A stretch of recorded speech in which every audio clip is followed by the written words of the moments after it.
All right, so we're gonna go over the trade recap today. I won't lie, I was not following my model. That's the first thing I want to talk about.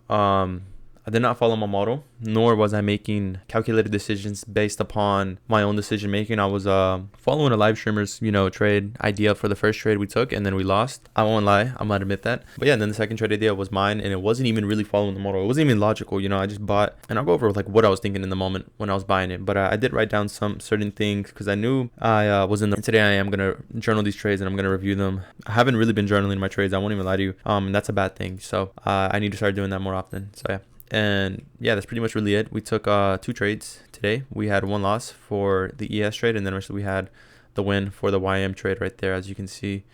This trade was around close to 35 minutes. This one was around 12 minutes. So yeah, and that's pretty much really it for this week. We are up 1.3k. I won't lie, I have the urge to like pass the account sooner than possible. Like I don't know what's up with me, but today was like really just a impatient day. I was rushing. I going into today, I won't even lie to you guys, I wasn't even really looking to take a trade. I knew the market was chopping pre-market, and I was like, man, this thing does not look clear. I should probably sit on the sidelines and wait for something to form. And eventually we did have something form on ES, and I'm gonna show you guys that trade right now where we entered the first trade over here.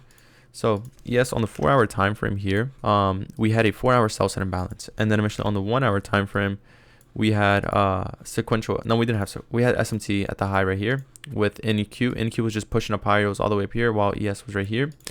And eventually on the 15-minute time frame, again, no real logic behind this trade. The 5-minute time frame was where we entered. As soon as we had that change in the state of delivery, we had also an inversion fair value gap right here form, and that's kind of where I was looking to take this trade right here. So once I saw this balanced price range form, I entered the trade here, and that's kind of what. And then we got stopped out, and I closed the trade manually. I won't even lie to you, because I knew it was gonna hit stop loss, so I just had to close it manually. My stops were originally above the high, but actually no, I did trim my stops down here. They were gonna be around 1.5, so I was gonna lose more than the usual, the 3% risk. I narrowed it down to 2%, and then eventually here you can see this was the trade idea. We're aiming for a 1 to 3 risk reward. Risking around 2% when we removed the stop loss. Stop loss was up here with 3%. Then I trailed it. I was like, yeah, this looks better over here. And yeah, this was the trade idea. It wasn't really following my logic, I won't lie to you. But yeah, let's go over this trade real quick. So on the daily time frame, everything is really, really bullish. So again, we are really bullish. We are strong bullish. We're about to reach all-time highs again. 4-hour time frame, this is kind of where I was a little bit sketchy. On the 4-hour time frame, we had a 4-hour sell side imbalance. We also were reaching below these lows. What does that mean? It's probably a sweep. I won't lie, it's probably a sweep. We're probably gonna reach for these highs, internal to external. We met the first objective. What is the next objective? The fair value gap. All right, the fair value gap has been traded inside of. We also were forming 4-hour CRT, but again, the 4-hour CRT just did not hold. It pushed up, had strong bullish order flow. Again, just following the order flow. Like, what was the CVD telling me? It was telling me bullish prices were coming. And even when the market opened, it was just telling me higher prices. And then on the 15-minute time frame, we swept the lows, pushed up higher, broke above this consolidation / range, and we are just pushing up higher. Strong, continuation to the upside, and the trade idea was wrong. The 4-hour time frame was correct, I won't lie, but the 15-minute time frame, we had again, waiting for the correct time, we had a 15-minute CRT form right here, but again, it just never really got respected. I won't even lie to you. Where in here could you have entered after this 1-minute inversion form, but it never formed that. Even then, you would probably want a 3-minute change in state of delivery below this low, disrespecting this fair value gap, and continue to the downside to then eventually look for to break even right here, and then eventually your full take profit. That never happened. So the 15-minute time frame never gave us really anything. 30-minute time frame, again, never really gave us anything. And again, here, this is kind of where I was looking to see if the market was going to push up higher again with the EBP. I don't have it here, but again, EBP right here, you can see the market opened up, pushed up higher. It was in the upper side of the quadrant, and it just disrespected this fair value gap, and it continued to the upside. But again, there was no real logic behind that, because again, we don't have any real higher time frame confluence is telling us that we're going to be bullish, because we're inside of a bearish PD array. Right then and there, I just knew instantly that the market could be both ways, and I don't want to be inside of the market. Especially this one right now. We're in between a range. We're reaching the 50%. The market can move lower. That's kind of what we want. We want the market to move lower. It was good logic, but it wasn't really following my entry criteria with the confirmation time frame and all these other important factors. I was simply trading what the influencer was trying to take a trade off of. It was good. I won't lie. The trade idea was good. It was a good loss. I won't lie. The logic behind it was really, really nice. I can see why you would want to take a short here, but for me, I just needed more confirmation to take the trade, and that's kind of what prevents losses for me, is waiting for confirmations, waiting for strong, like the 15 or 30 minute time frame telling me, the story, and waiting for the, time frame alignment and all that to form, to then eventually enter, and that's kind of where we got cooked. All right, and then eventually we went to YM, and all I saw was a 3 minute inversion. I was like, all right, it's going higher, and that's it. All right, so this was the trade idea. Stop loss was at this right here, BPR low, and eventually you can see we had a BPR form right here. We never swept the low. That's one thing. So again, one thing, we never closed below this low. I would have preferred if the market would swept this low to then eventually push up higher. This would have formed a bullish breaker, and we would have continued to the upside there. That's kind of what I was really trying to anticipate. But again, we had standard deviations, and the target originally was up here for this high. I won't lie. I was originally going to target that high, but then eventually I just got super impatient. I won't lie. I even wrote it down here. Let's review my notes. So this is the first batch of my notes right here. And again, it's very important to write down what you're feeling whenever you're in a trade or you're about to take a trade. Because again, that's the only way you're going to learn how to control your emotions. That's the only way you're going to learn how to manage yourself whenever you're in a position or whenever you're about to take a position. So one thing I wrote is, I'm gambling, thinking of the short term with heavy risk to make back my first loss, which was following BM, since it was his trade idea. And then eventually patience with following the model is needed to change our trading, along with good risk management. That's very important, because patience with following the model is needed to change our trading along with good risk management. Again, how many times is the trading model going to present itself? Probably twice, 2 to 3 times a week on a good week. On a bad week, on a good week, maybe like 2 to 4 times. On a good week, maybe on a bad week, maybe like 1 or 2 times, So I have to understand that in these conditions, especially with the government shut down, I'm going to have to be able to lower the risk. And again, be more picky with my setups. That's one thing I'm really trying to work on right now. But even then, it's not even about the conditions. It's more about myself, trying to be more consistent, following the model. If I'm trading like this, I'm not even following the model. How can I say, being more picky with the setups and this and that, if I'm not even at the point where I'm following the model consistently? It makes no sense.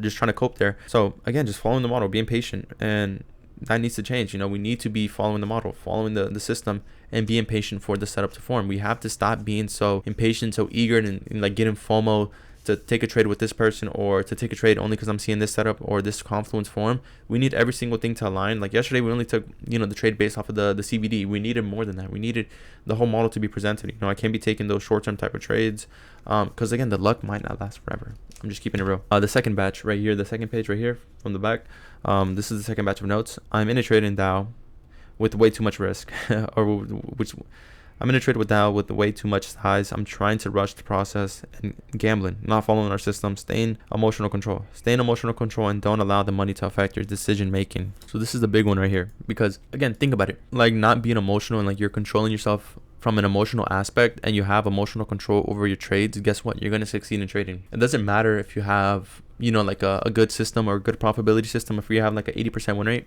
I promise you're still going to flop. You're still going to flop, because again, it's about your psychology. It's about how you manage the trade. What are your expectations going into today? If you're pattern trading, doing this and that, when I backtest, I'm pattern trading. I won't even lie. I catch myself majority of the time when I'm backtesting pattern trading. And that's one thing I'm really trying to work on whenever I'm backtesting. That's why I even stopped backtesting.